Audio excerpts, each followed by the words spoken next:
So every once in a while I have this little tradition where I find old art and I recreate it just to see how much I've improved and all that. So I gathered 3 of my old drawings and redrew them. So our first culprit is this little Miku I made back in 2024, somewhere around there. It's not that old. I mean, is 2 years really old? I mean, I guess it is. Honestly, it's a pretty solid drawing. I mean, besides the fact that the lighting looks like I just spammed airbrush anywhere just to make it look good. But I think it looks cute. The eyes are a little too big for my liking, and the hands look a little bit wonky, but hands are pretty difficult to draw anyway, so it's not that big of a deal.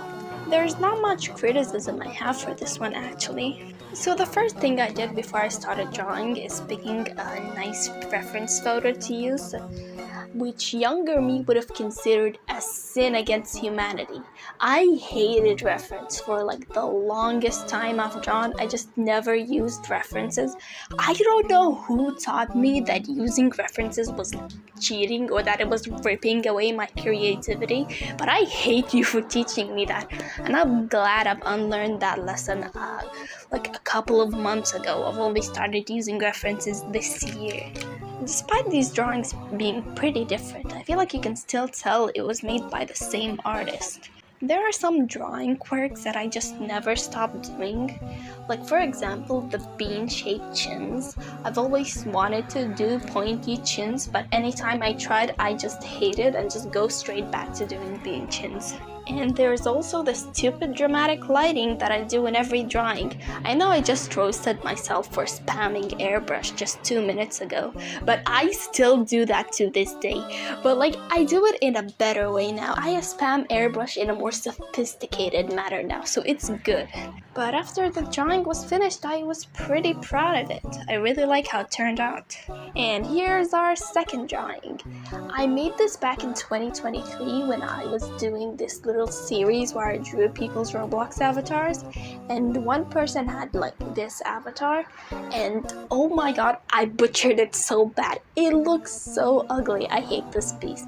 From the eye that's bulging down, it's even lower than the mouth, and this rectangular torso, and the arms that are just not equal in length. I'm pretty sure one arm is longer than the other. And the hands, what are those? I remember my older cousin used to make fun of me. She always used to, whenever I drew my hands like this, she told me that they look like cow's legs, and I fully agree with her. And one more complaint I have about this piece, the shading, the invisible shading. You have to zoom in with binoculars to see the shading. I should have just not added it at all. Should have just removed the shading. It's barely visible for anyone to see it. So redrawing it was just the same process.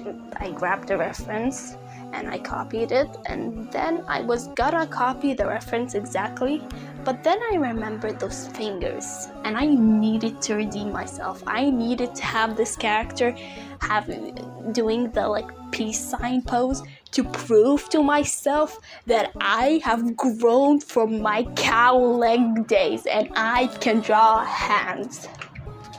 I'm gonna be completely honest, the hands aren't the best. I have a tendency to not do things in art that I don't enjoy. If I don't enjoy drawing hands, I'm gonna find the best excuse to not draw them. So I should learn how to draw hands more, to be honest. But the hands didn't turn out that bad. They turned out pretty good. And here's how the final piece turned out. Now this drawing is my first ever digital art piece. I genuinely thought I deleted this, but apparently not. It's still here. But before I get into my criticisms, this drawing is a drawing of a fictional character. I want you to take 10 seconds to guess which fictional character this might be, because this is related to my criticism about this piece. Did you guess Toga? If you didn't, then you're wrong. Yeah, somehow these two are supposed to be the same person. Yeah, that's kind of my entire criticism on this piece. I don't hate it. I think the art style is cute, and I couldn't think of anything to criticize off the top of my tongue. The only issue I have with it is that it doesn't represent the character all that well. With this piece, I was trying really hard to make this look good, probably harder than the other two. Mainly because this was the oldest drawing. I wanted to look at the comparison between these two and being like, wow, 5 years, and that's impressive. This drawing took the least amount of time to make, mainly because it was a shoulders up drawing only. But you know what, it still looks pretty cute, I like it. And that's all I have to share. I might make a part 2 someday. I have a bunch of other old drawings I have, some of them being traditional drawings.